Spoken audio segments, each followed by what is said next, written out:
Hi guys, I'm Sean, and today for my work experience, I'm part of the Blues Super Rugby team. Stephen Luatua has been showing me around, and so far it's been pretty awesome.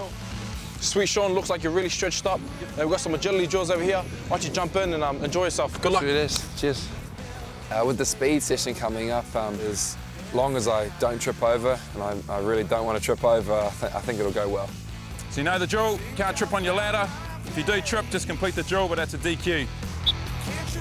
So the first thing I got to do with the agility session with the Blues was do a bit of the speed ladder work. That's pretty difficult. I did mess up, a couple of occasions there, but it was really great to be able to train alongside those guys, and I guess get that added source of motivation just be next to them, and I guess at the end of the day try and beat them.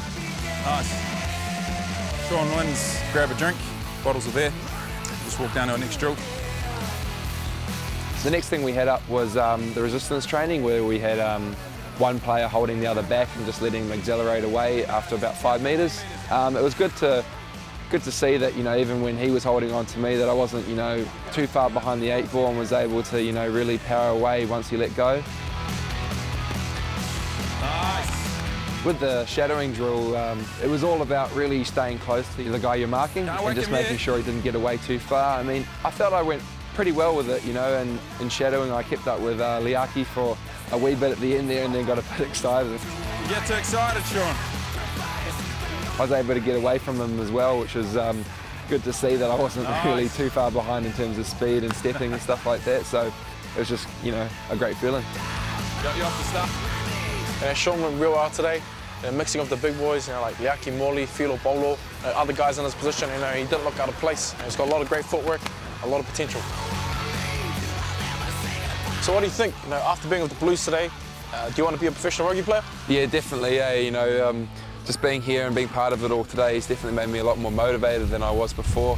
What's the sort of career path for a rugby player and after rugby? If we're lucky, we'll play for 10 years plus. Look at Brad Thorne, World Cup champion and 36 years old. Yeah. And most of the boys, though, we do a lot of study on the side. Yeah. So playing 10 years of rugby and 10 years of study, Conrad Smith, eventually became a lawyer. Yeah, that's right. So most of the boys doing a little bit of study on the side, doing some carpentry and all that kind of stuff.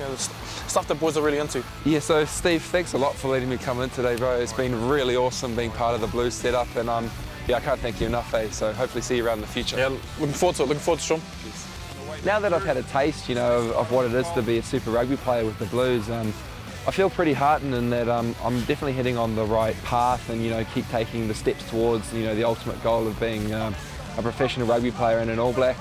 I definitely got something out of today's session, and I hope I was good opposition for the other boys as well, and they got something out of it too. Keep going for the full 10 or 15, that's it.